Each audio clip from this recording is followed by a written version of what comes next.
I told you all we'll be meeting some descendants of survivors today, and this is Dorothy Goldwin. Now you're second generation, right? Right. I'm a second generation Holocaust survivor. Both of my parents, unfortunately, were in the Holocaust. They're both from Poland. My father was on the death march, liberated out of Auschwitz concentration camp. And my mother was in the Częstochowa ghettos. And they, after the war, went to Germany and then straight to Memphis. All right. So I think to some of our viewers, Dorothy, you may look a little familiar, face around, because you and your mom used to go out and speak in the community. That's correct. It took her several years to be able to do that, but at some point in her life she realized that the story needed to be told instead of internalizing it. Yeah. So I was always at the beginning before her, giving my little spiel of being a second generation survivor and what it was like to grow up as a child of survivors, and she was the highlight by telling her story in such a positive way that really drew her audience to want to be better people after that. After she passed away, it's my job, and I continue to do that. Oh, I love it. Love it, love it, love it. Okay, so you've also shared with us your footage of your mom speaking. Right. And I want everyone to listen to Paula Kelman recounting moments from the Holocaust. I am a Holocaust survivor, and I was born in Poland. And before the war, I was just normal like you, having parents, family. I was doing skating and all kinds and dancing like normal child. But then, when the war broke up, 1939, the Germans occupied Poland and was very hard on us. They occupied 1939 in September in one day. And every day we heard the bombs was going down and everything, but don't last too long because the whole Poland they occupy in one day. When we was in ghetto, we have to go to German, the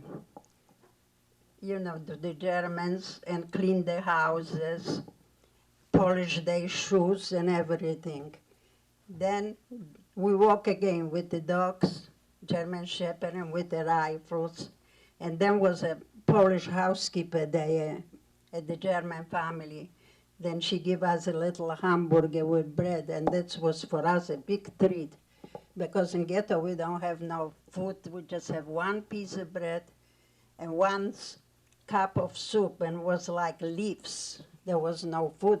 But when you're hungry, you're eating everything. And we was wearing stars on our arms. Then I was the youngest one in my family. Then I went out and risking my life and went to the Polish bakery and bought some bread and brought back to ghetto. But then if somebody will notice me, then the German will kill me. In the morning they count us. I have a still number here. They don't call us by name, they just call like the prisoners, Achtung, stay up and the number. And they have to know, or somebody escaped or something did. Then never was a peace, because the worst thing was when they killed in front of us and we have to watch the people what they've been killing. Just killing like nothing happened.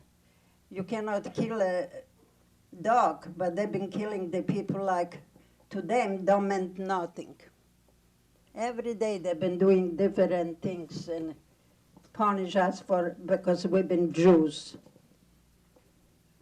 And then we was in the ammunition factory, and a German said to us, get out from over there.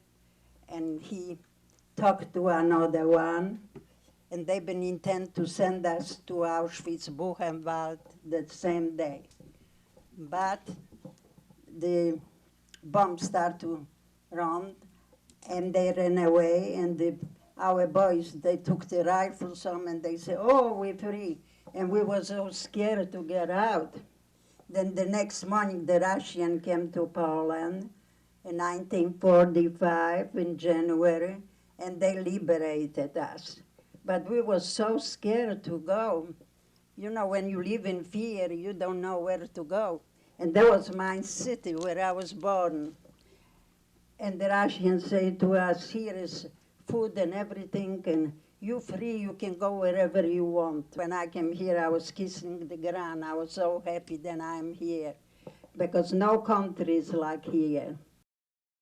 Dorothy, it's amazing to hear your mother's story, and thank you Thank so you. much. And I see you brought a little picture today. Tell us about this picture and what it means to you.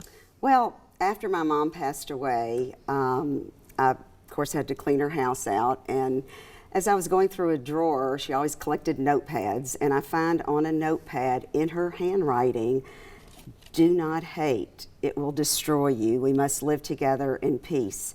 I was so taken back. Oh, my God, yeah. My immediate thought, and I looked up at my husband who was with me, and I said, this is a Holocaust survivor who lived through so many horrible things, lost hundreds of family members, parents, grandparents, siblings. Yeah. And then if she can feel do not hate, why can't the rest of the world learn from this?